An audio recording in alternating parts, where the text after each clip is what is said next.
Hello, listeners of Sci-Fi Stories. Thank you so much for being here with us today. Unfortunately, YouTube has completely disabled our channel monetization, leaving us with zero budget to keep our operations running. If you enjoy today's story, please consider supporting us with just $1 so we can pay our hardworking staff to cover their living expenses and continue bringing these adventures to you. You can easily donate by scanning the PayPal QR code on your screen or by clicking the link in the description or pinned comment below. She was crouching in the shadows of the rusted bulkhead, her skin glowing with a faint, bioluminescent pulse. The air reeked of ozone and decaying iron, yet she sat there ravenously chewing on a cracked, highly toxic industrial battery core. Fluid black and caustic dripped from her chin. She was just an alien girl eating leftovers like a dog, but in her glowing eyes, he saw a princess. The dead ring was not a place for the living.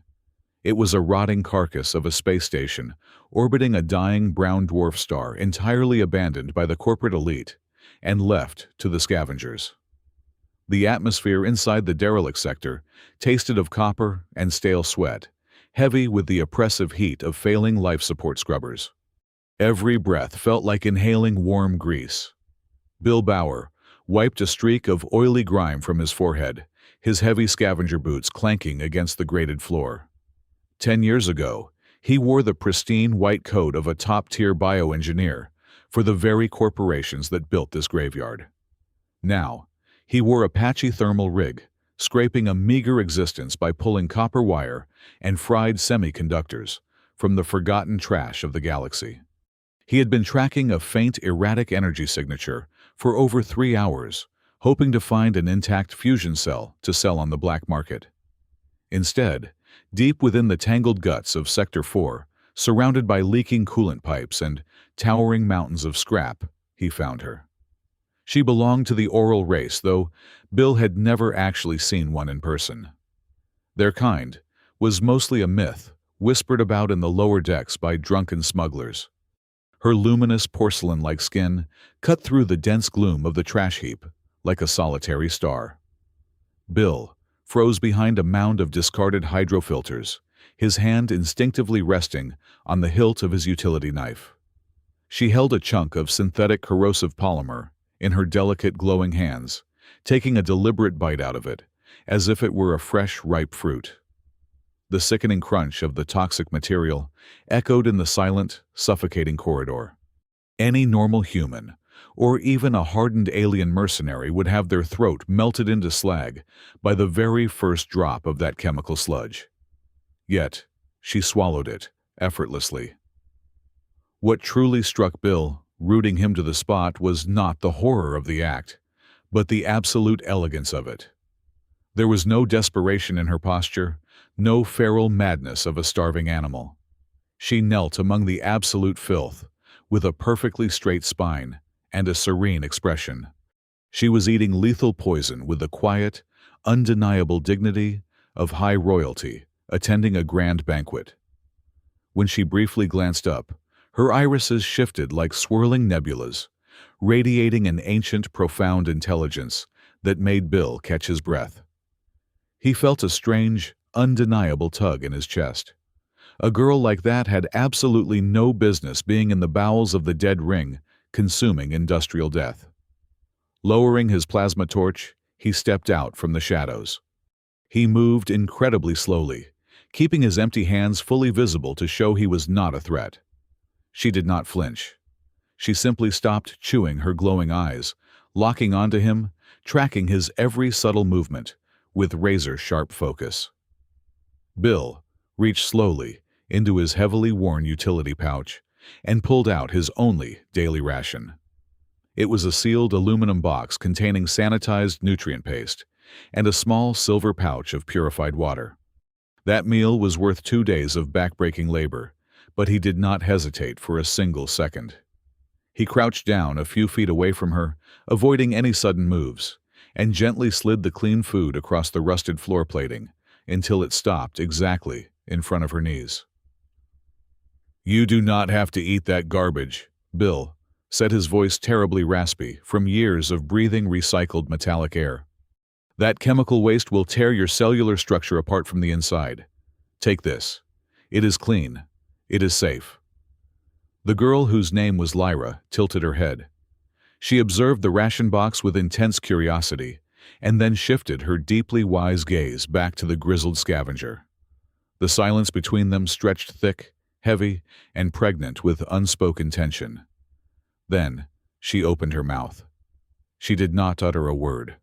Instead, she exhaled a soft breath of glowing azure vapor and let something drop from her lips into the palm of her hand. With an elegant motion, she extended her hand toward Bill. Resting on her glowing skin was a perfectly formed polyhedral crystalline shard. It was breathtaking.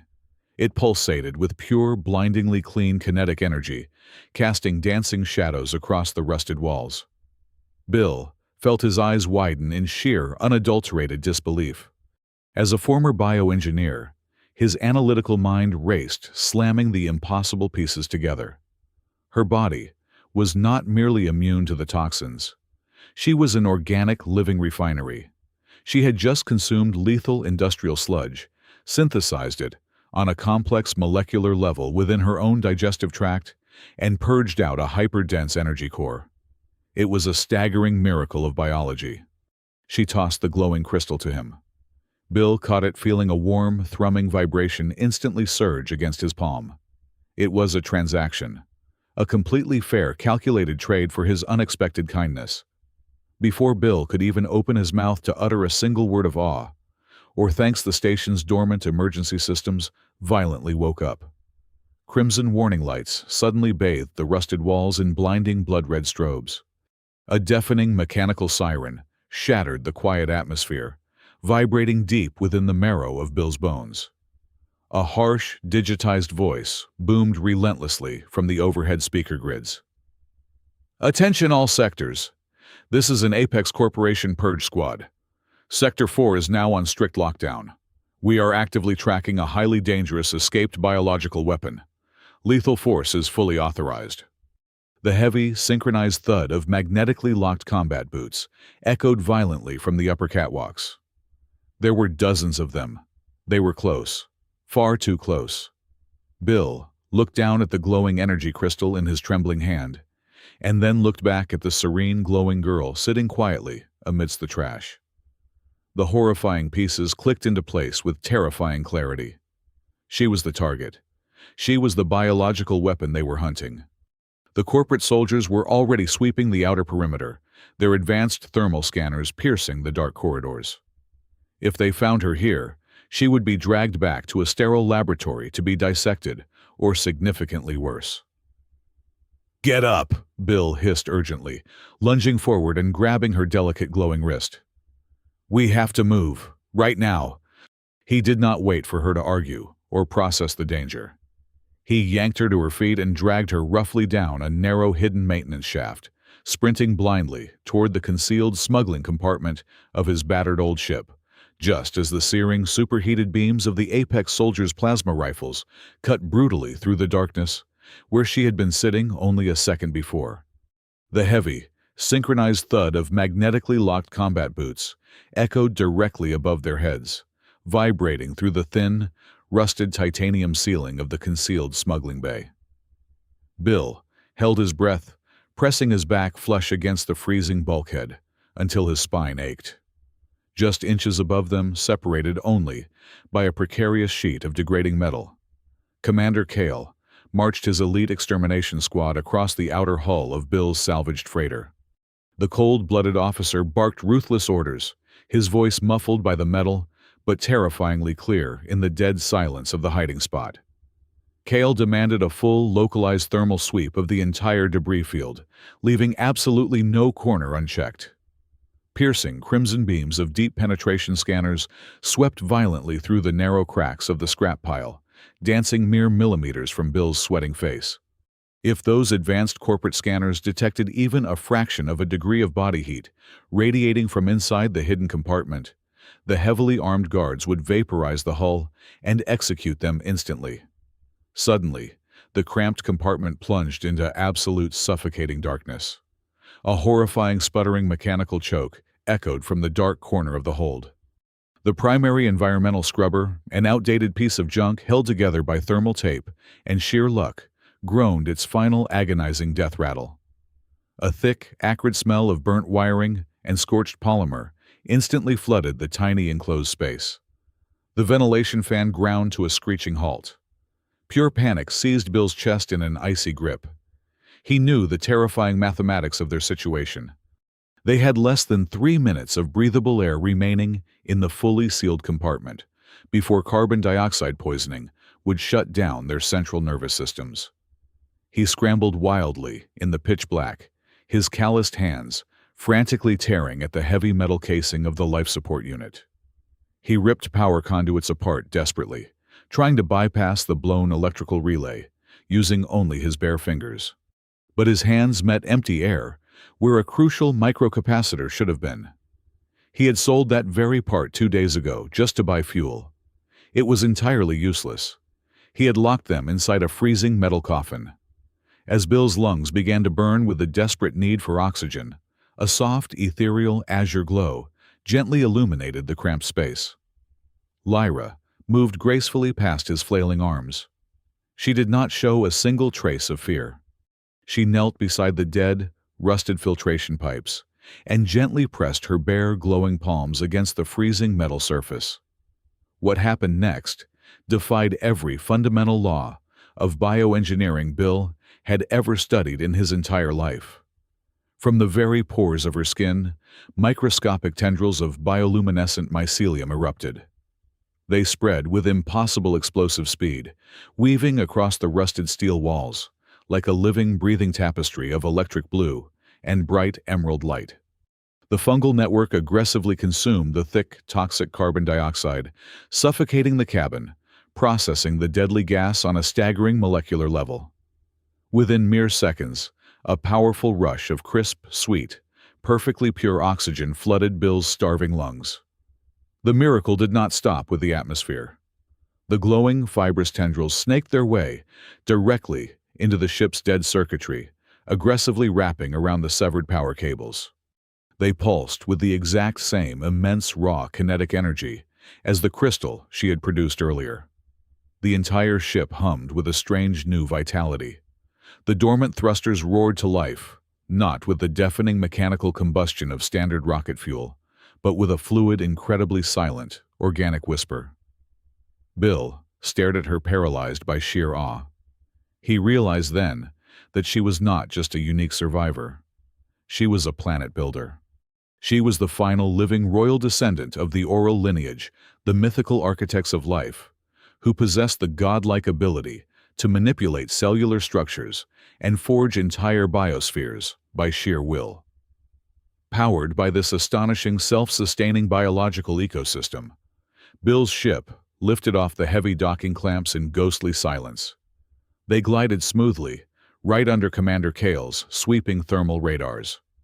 The living, cooling energy of the fungi masked their heat signature entirely, turning the battered freighter invisible to the Apex fleet's million-dollar sensors. They pierced the dense atmospheric barrier of the dead ring and shot like a silent arrow into the vast protective embrace of deep space.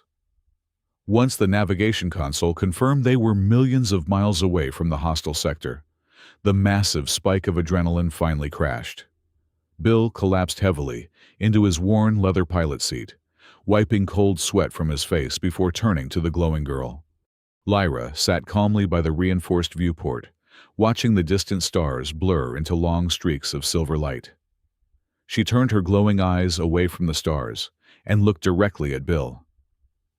"They turned my entire world into a sea of glass," she whispered, her voice carrying a chilling calmness that weighed heavier than any scream. "Apex Corporation did not come to conquer. They came to harvest. Valerius is rotting from the inside out, consumed by an aggressive, incurable genetic degradation. He does not wish to study my people's science." She paused, the bioluminescent glow of her skin dimming slightly with a profound sorrow. "He intends to strap me to a surgical table, crack my spine open, and forcefully drain my royal marrow. He believes that integrating my regenerative stem cells into his decaying flesh will grant him an immortal life." The vast, unforgiving expanse of the cosmos stretched out before the viewport, a breathtaking canvas of deep indigo and swirling ultraviolet dust. For the first time in over 10 years, the heavy, oppressive silence of the ship did not feel like a suffocating cage to the worn-out scavenger. It felt like a sanctuary. As the battered freighter cruised steadily through the silent void, thousands of miles away from any corporate jurisdiction, a strange, fragile bond began to weave itself between the hardened ex-engineer and the glowing extraterrestrial passenger. Bill sat across from Lyra in the dimly lit navigation hub, methodically stripping down a jammed plasma coil. He glanced up at her, watching the soft, rhythmic pulsing of her bioluminescent skin. He finally broke the long silence that had hung between them since their escape. "You were wondering why I did not shoot you back there or run the other way," Bill said, his voice softer than his rough exterior suggested. "People usually see an alien chewing on hazardous waste, and they call the exterminators. But I did not see a monster. I saw someone who had been pushed to the absolute edge, yet refused to lose her dignity. I recognized that look. I used to see it in the mirror every single day." Lyra tilted her head, her swirling, nebulous eyes, silently urging him to continue. Bill sighed heavily, tossing the broken coil onto the metal table. "I was not always a trash picker. 15 years ago, I held a prime clearance badge. I was a senior genetic architect for Apex Corporation. I designed atmospheric adaptation sequences for their terraforming division. I was a loyal company man right up until I discovered what they were actually doing to the indigenous ecosystems. They were not adapting worlds. They were sterilizing them.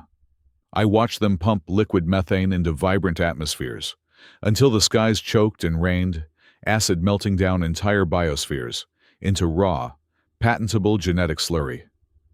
When I tried to leak the data to the core world tribunals, they stripped my license, froze my accounts, and blacklisted me across the entire galaxy. I lost my pension, my reputation, and my home. They threw me into the junk rings to rot. So when I saw you in the filth, I did not see a scavenger. I saw a survivor of the very machine that broke me." Lyra reached out her glowing fingers, lightly brushing the cold metal of the table. "You possess a rare sight, Bill Bauer. You perceive the structural integrity of a soul, not just its casing." She withdrew her hand, and the metallic surface she had touched began to shift. A microscopic bloom of crystalline structures sprouted from the alloy, reforming the rusted metal into a pristine, flawless lattice. It was a breathtaking display of molecular mastery. "You assume I am fragile because my people were eradicated," Lyra said, her tone smooth, melodic, yet carrying the heavy weight of an ancient star. "But my biology is not defensive. It is highly adaptive. When my ancestors built worlds, we did not use heavy machinery. We used our own vascular systems.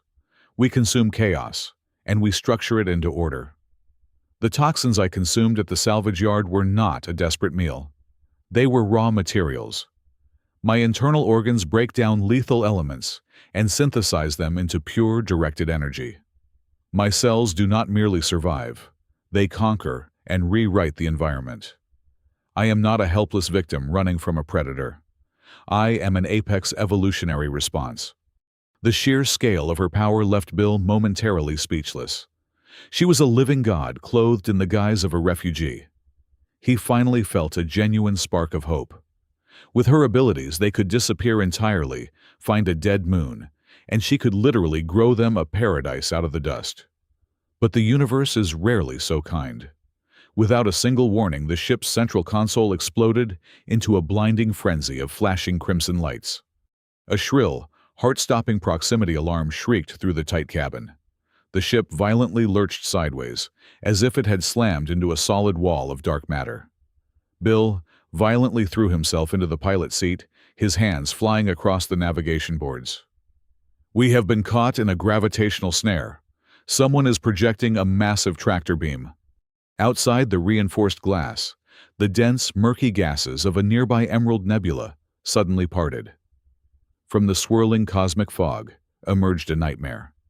It was a colossal dreadnought, a floating fortress of black steel and glowing weapons arrays flanked by dozens of heavy assault cruisers. The dreadnought was over 1 mile long, bristling with heavy particle cannons and interceptor bays. The towering, terrifying emblem of Apex Corporation was emblazoned across the dreadnought's hull. It was Valerius's personal flagship. They had driven straight into a meticulously planned ambush.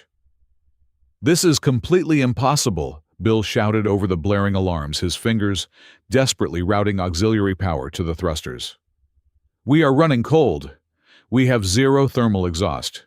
There is absolutely zero radio chatter. We are a ghost ship. How did they find us in the middle of deep space?" He frantically initiated a localized signal sweep, trying to locate the source of the tracking ping. The scanner interface loaded agonizingly slowly. When the origin point finally flashed onto the screen, the blood completely drained from Bill's face. The cold realization hit him like a physical blow to the stomach. The tracking signal was not coming from the ship's hull. It was not coming from a corporate satellite. The signal was transmitting from directly inside his own cargo pocket. With trembling hands, Bill reached into his jacket and pulled out the perfectly formed glowing energy crystal. The very same crystal Lyra had handed to him as payment back in the junkyard. It was currently pulsing rapidly, broadcasting a continuous, highly encrypted quantum beacon directly to the massive dreadnought hovering outside. A wave of profound, suffocating betrayal washed over him. Every shared glance, every moment of vulnerability was a carefully orchestrated calculation. He had been nothing but a blind pawn walking onto a chessboard. He had risked his life, abandoned everything to save her. And she had seamlessly manipulated him into being a delivery boy. She was a corporate spy, or worse, she had used him as a disposable decoy. Bill let the treacherous crystal fall to the floor. With a swift, fluid motion born of pure, desperate rage, he drew his heavy plasma pistol from his hip holster and leveled it directly at the center of her glowing chest. His hands shook violently, the weapon humming with lethal energy. "You led them right to us," Bill snarled, his voice breaking under the crushing weight of the deception. "Every single word was a lie. You used me." Lyra did not flinch.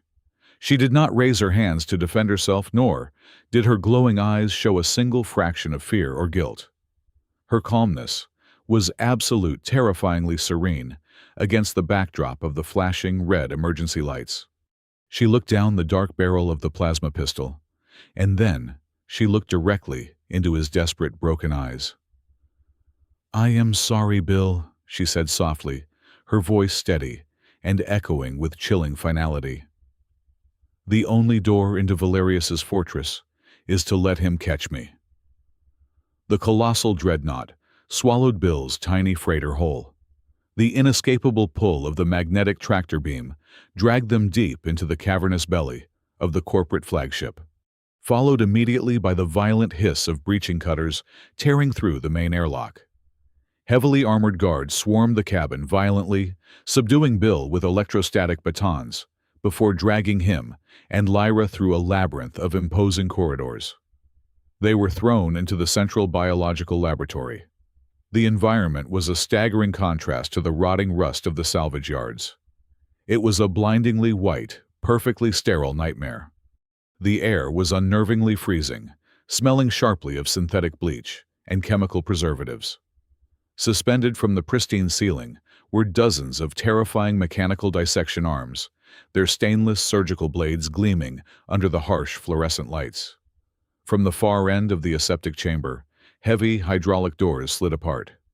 Valerius stepped into the blinding light.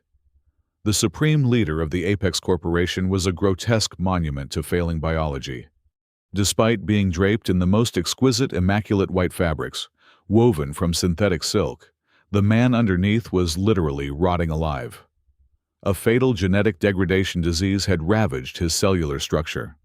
His face was a patchwork of necrotic pale flesh and aggressive cybernetic implants, holding his jaw and skull together. A complex array of life support tubes snaked into his neck, pumping dark, oxygenated fluids directly into his collapsing veins to keep him standing. Valerius let out a wet, rattling chuckle as he looked down at Bill, who was bleeding on the pristine floor. "I must commend your sheer stupidity, Mr. Bauer." Valerius sneered, his voice a horrifying mechanical rasp, amplified by a throat modulator. "My intelligence network spent over 5 years hunting this elusive alien creature across the galaxy. We burned entire star systems to ash trying to flush her out. And yet a disgraced, pathetic scavenger manages to locate her, pack her up, and deliver my cure directly to my flagship. You functioned as a highly efficient, entirely free taxi service. I should put you back on the payroll." Bill struggled against the grip of the heavy guards, spitting blood onto the polished white tiles. "You are not going to find a cure inside her. You are going to find a grave." Valerius did not even blink. He waved a decaying, cybernetically enhanced hand toward his soldiers. "Put the garbage in the containment unit. I want him to watch exactly what happens to people who try to interfere with corporate property." 2 massive guards hauled Bill off the floor and hurled him into a cylindrical, reinforced glass cage at the corner of the room. The moment the heavy door sealed shut, an intense electrostatic pressure field activated. The gravity inside the cell instantly doubled, forcing Bill to his knees and making every single breath feel like inhaling crushed glass. He slammed his fists desperately against the transparent barrier, but the sound was completely muted. In the center of the blindingly white room, the guards forced Lyra onto a colossal, horrifying extraction table. The machine was a massive monolith of dark steel and glowing conduits, designed specifically to interface organic matter with the Dreadnought's central mainframe. Lyra did not struggle. She lay perfectly still on the cold metal surface. With a sickening, heavy mechanical crunch, 4 thick titanium needles plunged violently into the base of her glowing spine. Bill screamed in absolute horror, pounding his bloody fists against the glass, but the sound was trapped in his cage. The thick cables attached to the needles immediately pulsed, connecting her nervous system directly into the ship's massive supercomputer network. Bill knew he had less than 2 minutes before the machine drained her life force dry. Ignoring the crushing pressure in his chest, he forced his trembling hands to his wrist. During the brutal search on the docking bay, the guards had missed a tiny, sharpened chain link hidden deep inside the torn seam of his thermal sleeve. He pulled it out, his fingers bleeding, and jammed the metal shard into the microscopic seam of the glass cell's internal electronic lock. He furiously worked the makeshift lockpick, relying on his 15 years of bioengineering and mechanical expertise, desperately trying to short-circuit the pressure field. But it felt entirely hopeless. The security encryption was too advanced. Outside the cage, the massive extraction pumps roared to life. A deep, terrifying vibration shook the pristine laboratory. Valerius stepped right up to the surgical table, a wide, triumphant smile stretching across his decaying, stitched face. He raised his hands eagerly, waiting to receive the synthesized royal marrow that would grant him immortal life. Strapped to the cold titanium, Lyra slowly closed her eyes. She did not scream. She did not cry. Instead, beneath the blinding white lights of the laboratory, her translucent skin began to emit a strange, violently sparkling blue light. It was not the soft, ethereal glow of a dying creature. It was the blinding, hyper-concentrated radiance of a star preparing to go supernova. The massive hydraulic pumps screamed as they engaged violently, drawing fluid upward through the heavy titanium needles embedded deeply in Lyra's spine. Valerius stepped closer, his decaying hands trembling with eager anticipation, his sunken eyes wide as he watched the transparent extraction tubes. He fully expected to see the miraculous glowing azure marrow of a royal planet builder flowing gracefully into his waiting collection chambers, bringing with it the promise of eternal, cellular regeneration. Instead, the liquid that shot violently up through the thick, reinforced hoses was pitch black. It was a dark, oily, aggressively boiling sludge that crackled with violent arcs of crimson electricity. It did not look like biological tissue at all. It looked exactly like the highly toxic degraded industrial battery acid Lyra had been chewing on back in the rotting junkyards of Sector 4. From his locked glass cage, Bill watched the black fluid surge through the tubes, and in a single, mind-shattering fraction of a second, every single piece of the puzzle violently slammed into place. It hit his analytical mind with the force of a dying star. She had not been scavenging for survival. She had not been eating those volatile chemical polymers and fried processing cores because she was starving or desperate. She was deliberately incubating a weapon. She had intentionally consumed the most caustic, heavily encrypted, corrupted technological waste in the entire galaxy, using her godlike organic refinery to mutate it. She had perfectly combined her own highly adaptable genetic structure with lethal industrial code to synthesize the most devastating, unstoppable biodigital virus the universe had ever seen. And Valerius had just willingly plugged her directly into the central nervous system of his entire invincible fleet. The black biodigital pathogen hit the Dreadnought's primary mainframe like a catastrophic tidal wave. It did not just infect the software, it physically devoured the hardware. The blindingly sterile white lights of the biological laboratory instantly shattered, replaced by a strobing, hellish crimson glow. Deafening emergency klaxons began screaming from every single directional speaker, vibrating the teeth in Bill's jaw. The supercomputer's advanced defensive algorithms desperately tried to quarantine the massive intrusion, but the virus was alive. It was organic. It adapted, mutated, and overwrote the corporate firewalls in a matter of microseconds. The massive dreadnought convulsed violently, groaning deeply, as if a colossal invisible beast was tearing its internal titanium organs apart. Heavy blast doors all across the laboratory began slamming shut and ripping open in a completely randomized chaotic frenzy, crushing expensive surgical equipment beneath their immense weight. Inside the electrostatic cell, the crushing gravitational pressure suddenly flickered, hissed, and died completely. The organic virus had severed the local power grid. Bill did not waste a single heartbeat. With the agonizing pressure instantly lifted off his chest, he shoved the sharpened metal chain link deep into the weakened electronic lock, twisted it violently until the internal tumblers snapped and kicked the heavy glass door with both of his heavy scavenger boots. The reinforced barrier shattered outward in a spectacular explosion of crystal shards raining down on the pristine floor. He launched himself directly into the pure chaos of the laboratory. A heavily armored guard, completely disoriented by the strobing red lights and the sudden deafening communication blackout, turned blindly toward the noise of the shattering glass. Bill hit him like a runaway freight train, driving his shoulder squarely into the guard's chest plate. They crashed hard onto the polished floor. Before the corporate soldier could recover his breath, Bill ripped the heavy plasma rifle right out of the man's grip, spun around fluidly, and slammed the heavy stock into the guard's helmet, knocking him completely unconscious. Bill sprinted desperately toward the main extraction console. 4 other heavily armed corporate guards were scrambling frantically through the strobing lights, desperately trying to reach the emergency manual override levers to physically disconnect Lyra from the infected network before the ship was completely lost.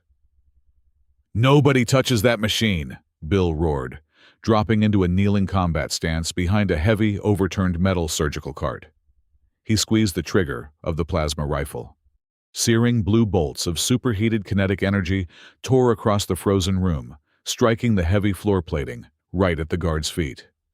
The blasts melted the titanium into glowing slag, forcing the soldiers to dive violently backward for cover. Bill laid down a relentless, punishing wall of suppressing fire, creating an impenetrable barricade of pure heat between the corporate soldiers and the extraction table. He had to buy the living pathogen enough time to fully consume the flagship. Above the deafening roar of the plasma fire, the grinding metal, and the blaring sirens, a completely new sound echoed through the massive laboratory. It was a voice, but it was not coming from the extraction table where the girl lay motionless. It was coming from the ship itself. "Valerius, The voice echoed, resonating clearly from every single audio speaker intercom and encrypted tactical radio channel across the entire massive dreadnought. It was Lyra's voice amplified to a godlike, omnipresent volume. It was smooth, melodic, and terrifyingly absolute, echoing with the power of a digital deity. You sought to consume my biology to cure your rotting flesh. Instead, my biology has consumed your entire empire. The heavy plasma rifles in the hands of the surviving guards suddenly beeped sharply. The holographic targeting displays flashed black, and the weapons powered down completely, turning into completely useless chunks of cold, dead metal. The living virus had remotely triggered the biometric lockout protocols on all corporate firearms across the entire fleet. Your communication relays are entirely severed. Lyra's voice continued vibrating deeply through the floorboards and the walls. Your weapons are dead. Your navigational controls are mine. You are entirely blind, completely deaf, and utterly powerless within your own fortress. Valerius stood frozen near the extraction table, his sunken eyes wide with absolute terror as he stared at the thick, black sludge violently pumping from the machine into his beautiful ship. He looked down at his own trembling, decaying hands, realizing the monumental, catastrophic scale of his arrogant mistake. He had not captured a prize. He had brought the executioner right into his own throne room, and he had handed her the executioner's axe. With his elite soldiers instantly disarmed and his life's work collapsing into digital ash all around him, a feral, cornered desperation violently twisted Valerius's rotting face into a horrific mask of pure, unadulterated rage. He let out a wet, guttural scream of absolute madness, blood, and dark fluid spraying from his synthetic breathing tubes. He completely ignored the disabled heavy rifles. He reached deep inside his immaculate white coat and drew a completely analog, non-networked kinetic backup pistol. The primitive chemically propelled weapon was entirely immune to the ship's digital virus. Gripping the heavy metal gun with both of his decaying hands, Valerius ignored the screaming klaxons, ignored the chaotic strobing lights, and lunged wildly toward the center of the room. He aimed the iron sights of the weapon directly at Lyra's motionless, defenseless physical body, lying strapped to the cold surgical table, utterly determined to blow her glowing heart right out of her chest. Valerius pulled the heavy iron trigger. The deafening crack of the chemically propelled slug echoed through the chaotic laboratory. Bill did not hesitate for a single fraction of a second. He launched his entire body weight forward, completely abandoning the safety of the overturned surgical cart. He slammed directly into the tyrant right as the weapon fired. The heavy bullet tore blindly through the air, completely missing Lyra and shattering a massive overhead observation mirror into a million raining pieces. Valerius roared, his cybernetically enhanced muscles surging with unnatural mechanical strength. He struck Bill across the jaw with the heavy steel barrel of the pistol. The brutal impact sent the scavenger crashing hard against the cold, polished floor. Bill tasted copper, his vision blurring wildly. Valerius loomed over him, a terrifying amalgamation of rotting flesh and cold metal.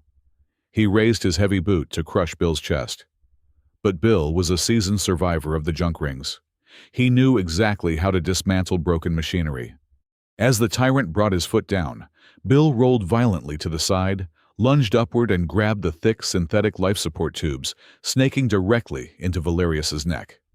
With a primal yell, Bill planted his heavy boots against the tyrant's chest and violently ripped the central fluid conduit straight out of the cybernetic manifold. Dark, necrotic blood sprayed across the pristine white tiles. Valerius dropped the heavy gun, frantically clutching his throat as his artificial lungs gasped for the oxygenated fluid that was now spilling rapidly onto the floor. At that exact moment, a profound harmonic resonance vibrated through the very molecular structure of the dreadnought. The hellish, strobing red emergency lights instantly shifted. They exploded into a blinding, brilliant cascade of vibrant emerald and glowing azure. Lyra had completely broken the final encryption sequence. Deep within the mechanical bowels of the flagship, the Central Command Corps executed her new, unbreakable directives. Across the entire corporate fleet, thousands of heavy particle cannons, plasma batteries, and nuclear silos simultaneously engaged their own localized self-destruct protocols. A magnificent silent chain reaction of internal detonations erased the corporation's entire offensive capability in a matter of seconds. Then, she reached into the flagship's massive dark matter reactor. She rewrote its fundamental frequency, converting the colossal engine of war into a radiant, pulsing heart of pure ecological genesis. Valerius fell heavily to his knees, drowning in his own corrupted biology. Yet driven by the pure, unadulterated madness of a dying king, he blindly reached out and grabbed the fallen analog pistol. He shakily raised the barrel, aiming it directly at Bill, for one final, desperate execution. Before Valerius could pull the heavy trigger, Lyra's glowing eyes snapped open. The ethereal light radiating from her irises was blindingly intense. She did not speak. She simply raised a single, luminous hand toward the dying tyrant. The artificial gravity plating beneath Valerius instantly inverted. A localized kinetic shockwave hit him with the force of a meteor. Valerius was violently ripped from the floor, suspended helplessly in midair. Lyra flicked her wrist toward the far wall. The massive heavy titanium doors of the exterior trash disposal airlock violently ripped open. The explosive decompression created a deafening roar. Valerius screamed, a horrifying sound quickly swallowed by the vacuum as he was hurled brutally into the freezing, empty blackness of the cosmos. The man who had treated entire worlds and countless lives as disposable garbage was permanently ejected into the void, left to float forever in the silent dark. The heavy airlock doors slammed shut, sealing the room in sudden, peaceful quiet. The massive titanium extraction needles hissed and smoothly retracted from Lyra's spine. The heavy metallic restraints unlatched. She slumped forward, completely exhausted. Bill scrambled to his feet, ignoring the searing pain in his ribs, and caught her just before she hit the cold floor. She was incredibly light, yet she radiated a profound, comforting warmth. The terrifying sterile laboratory was already transforming around them. Thick, vibrant vines of bioluminescent flora were rapidly crawling up the cold steel walls. Soft, glowing moss bloomed across the blood-stained tiles, filling the air with the crisp, sweet scent of a deep forest after a heavy rain. The colossal warship was completely under her absolute control, practically singing with the brilliant blue light of restored life. Several hours later, Bill and Lyra stood side by side on the expansive glass observation deck of the flagship. The dreadnought was no longer a vessel of death. It was a magnificent floating biosphere, a thriving, heavily forested sanctuary, drifting gracefully through the sea of stars. The heavy tactical holographic displays now showed sweeping maps of dead, sterilized worlds crying out for salvation. Lyra reached out her glowing fingers smoothly, interacting with the navigation console, setting their very first coordinates to a ruined star system. Bill looked at her profile illuminated by the gentle starlight and the glowing flora surrounding them. A warm, genuine smile spread across his bruised face. He realized then that she was never a pitiful, desperate wanderer who needed his protection. She was the grand architect of a breathtaking master plan to save an entire galaxy. And he, the forgotten scavenger from the rusted edges of the universe, now held the greatest honor imaginable. He was the loyal knight, standing faithfully beside a truly magnificent queen. Hello, wonderful listeners. Thank you so much for staying with us until the very end of this incredible journey. Where in the world are you listening to this story from right now? We would absolutely love to know. If you enjoyed our tale today, please consider supporting our channel with just $1. You can easily do this by scanning the PayPal QR code currently on your screen, or by using the PayPal link provided in the description and the pinned comment below. Your kindness allows us to pay our dedicated staff, helping them support their families, so we can continue creating more amazing stories for you. Thank you again, and we will see you in the next adventure.